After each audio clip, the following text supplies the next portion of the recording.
غزہ کی صورتحال کے بارے میں آپ کو اپڈیٹ کریں جہاں پر اسرائیلی مظالم بڑھتے جا رہے ہیں، روز بروز شدت اختیار کرتے جا رہے ہیں۔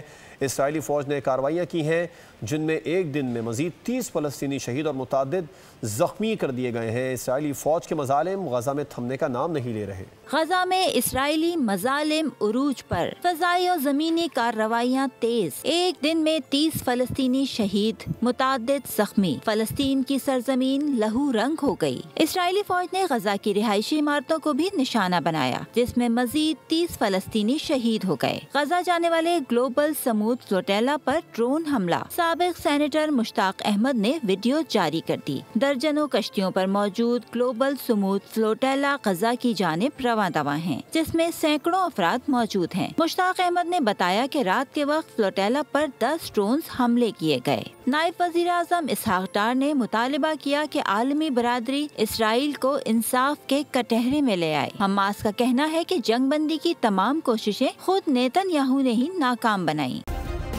سبسکرائب کریں اور بیل دبائیں تاکہ کوئی خبر رہ نہ جائے۔